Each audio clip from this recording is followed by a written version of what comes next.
Hindi ko po kayo tinatakot. Sinasabi ko sa inyo kung ano ang nakikita ko sa visions ko. Ang gusto ko lang po ay maging aware kayong lahat.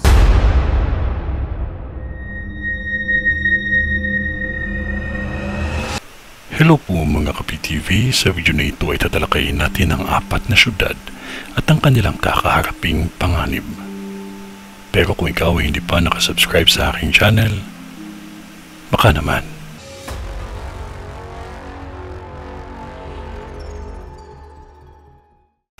Marikina, 2 sunog ito. Ang isa ay hindi kalayuan sa bakery at simbahan. Ang isa ay hindi ito malayo sa lugar na kung saan madami kang mabibilang ginagamit at kinakain natin sa araw-araw.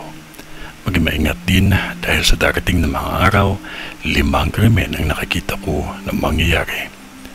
Malabon, 3 sunog na malawak ito dahil madaming kabahayan ang nadamay sa apoy. Ang isang sunog hindi ito malayo sa talyer at ang isa ay sa isang bodega at pagawaan. Caloocan, maging maingat ang lahat dahil 5 sunog ang nakikita ko na mangyayari pa lamang at halos sunod-sunod na aksidente na magaganap.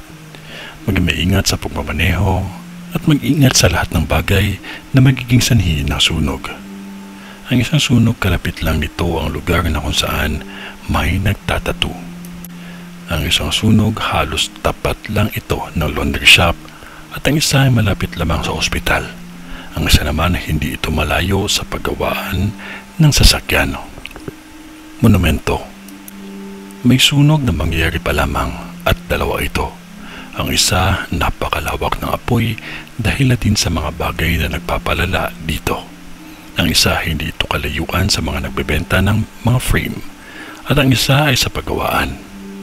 Ngunit maging maingat lamang dahil may biktima ng krimen at titanaran. Lalo na sa mga poste, tingnan ninyo na may nakikita kasi akong babagsak. Maging maingat at huwag basta magtiwala kahit kanino at huwag tayong makalimot ang manalangin lamang tayo sa Diyos Ama. Sa ngalan ng Diyos Ama, Diyos Anak at ng Diyos Espiritu Santo. Amen.